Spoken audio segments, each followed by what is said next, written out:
video for the Kundalini Yoga postures and nutritional support for this 8th month. It's for the pranic body, it's for vitality, and it's ruled by the planet Neptune. In the Hindu mythology, they say Pavan is the god of wind. He is the father of Hanuman. Now Hanuman is the embodiment of strength, wisdom, courage, devotion, self-discipline. He's often depicted by opening his heart and showing you the amount of love he has for Rama and Sita. So the celestial light amplifies the karmic lessons that we each have with this planetary influence. Can you access your courage to experience greater universal spiritual love? That's really the focus, the karmic focus. So you might be find yourself in karmic relationships this month that help you to either repeat the karmic pattern or level it up. The archetype for the 8th body is the hero, the courageous one, full of energy, who's able to self-initiate. Now self-initiation is you can generate, organize, and deliver on your promises. The first 6 bodies are harmonized by creating a balance in the meridians that are located in the first 6 chakras.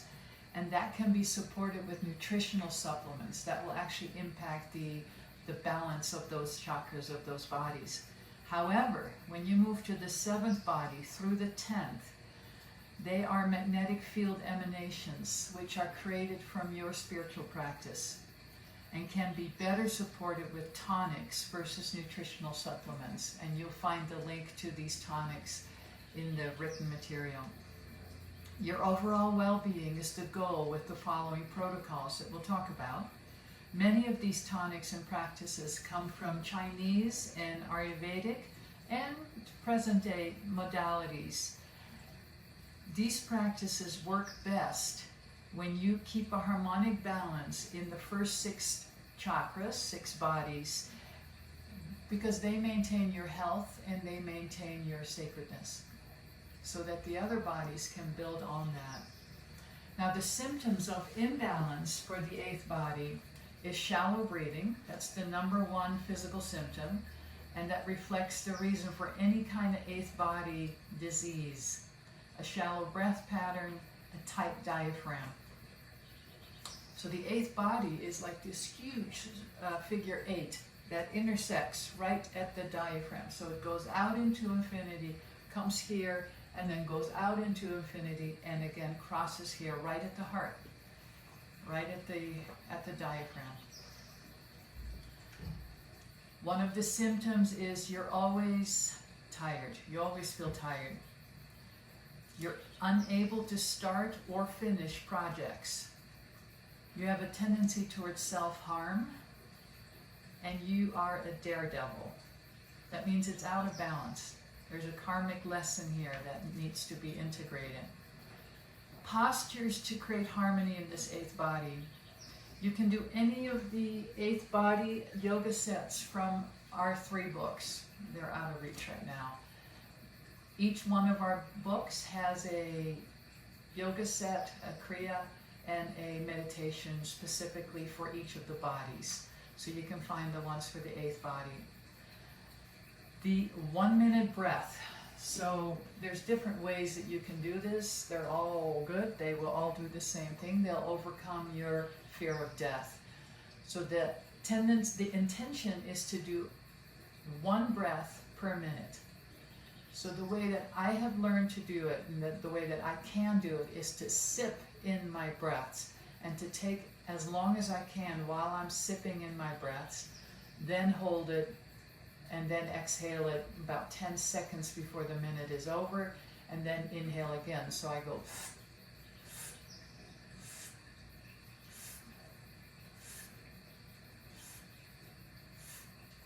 like that. That's how you inhale it slowly. So the inhale is much longer than the other 2 parts. Yoga Mudra is a kriya, an asana that you can do to open up the diaphragm. So you're on your heels, bring your forehead on the ground, interlace the hands and lift them up. And just hold this posture anywhere from 1 to 3 minutes, or whatever you feels appropriate for you and for your body type. Any asanas to balance the pelvic bone, which can encourage your breathing power of the pranic body. Kundalini yoga is great with really getting people in their third center to get strength here, so you can start going through the block at the diaphragm. There's Nollies is a practice that is recommended yogically to open up the diaphragm. If I were standing, which you won't see me if I do that, my hands are above my knees. I'm going to try to do it like this. Imagine I'm standing. I'm leaning slightly forward. You're going to do this on an empty stomach. No water, no liquid, no food. You're going to keep the shoulders down. Exhale the breath. Suck in on the belly and then drop it. Suck it in and up and drop with the breath held out. So it's inhale, exhale the breath out.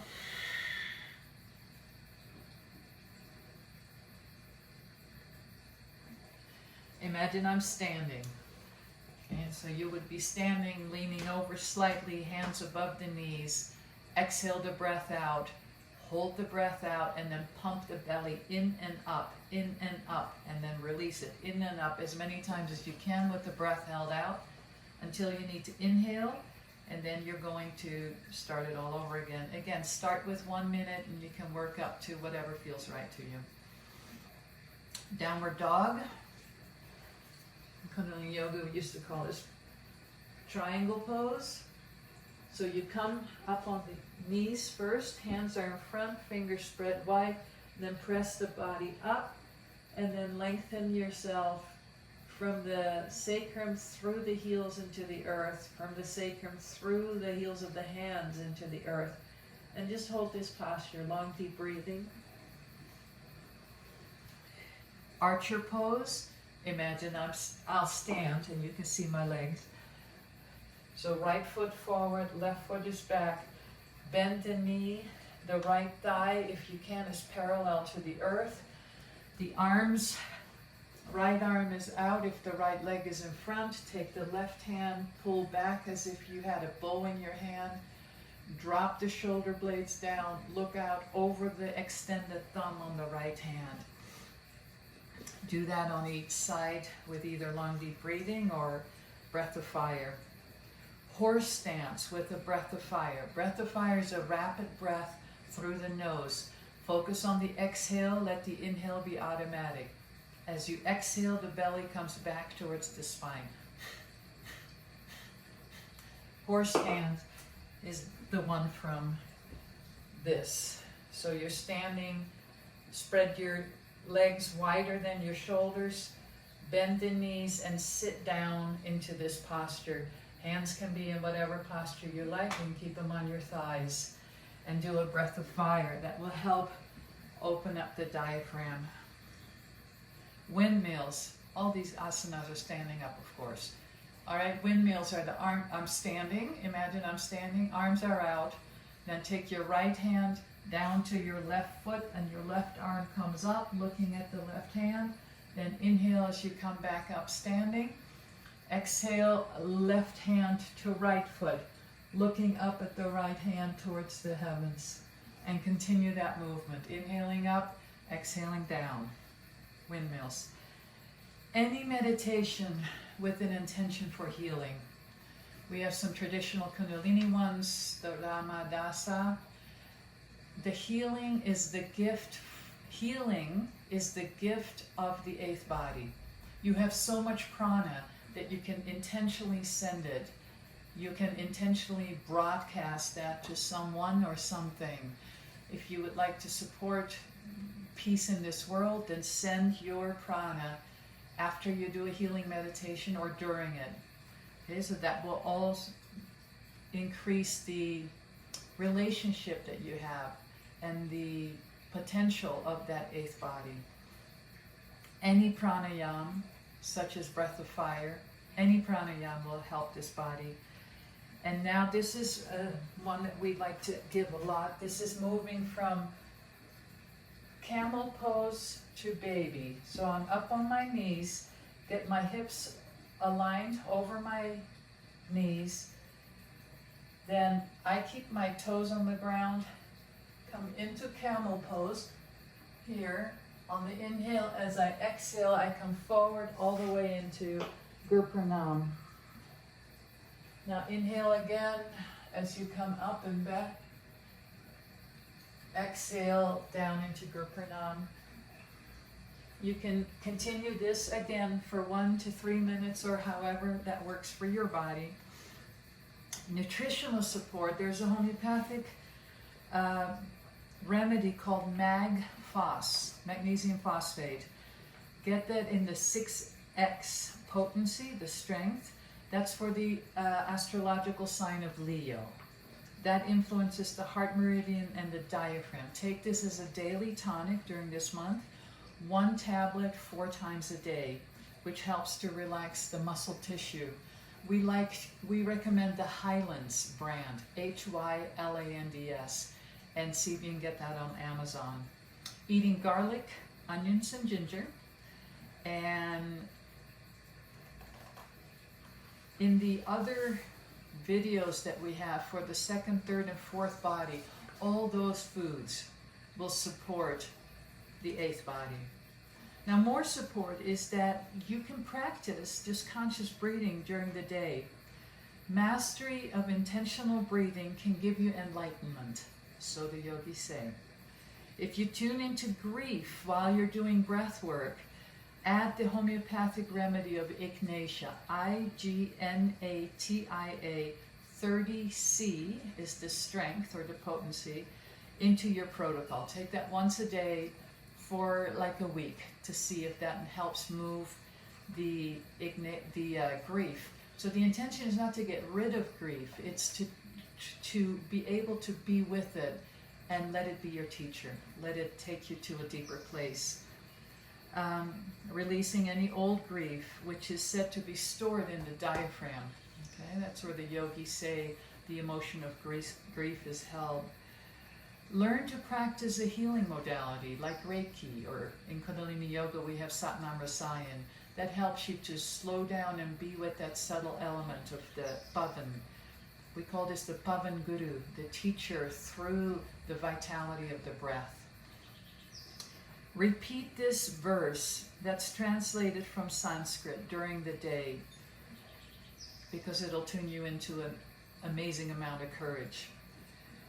More radiant than the sun, purer than the snow, finer than the ether, is the self, the spirit in my heart. This self am I am this self. Practice eurythmy, which was developed by Rudolf Steiner and his wife, or celestial communications via Kundalini Yoga. You can find those online. You can practice Tai Chi, which the whole purpose for Tai Chi is to move prana. Any aerobic exercise will strengthen this body. Singing. And we've had a lot of singers come through our teacher training, and they said that pranayamas was amazing for their capacity to be better singers. Blowing up a balloon 10 times a day. It's actually a medical prescription that a friend of mine received once, and it really works. So these are the practices and the nutritional support for this month of Leo. Wish you a beautiful month and amazing amounts of courage. Satnam.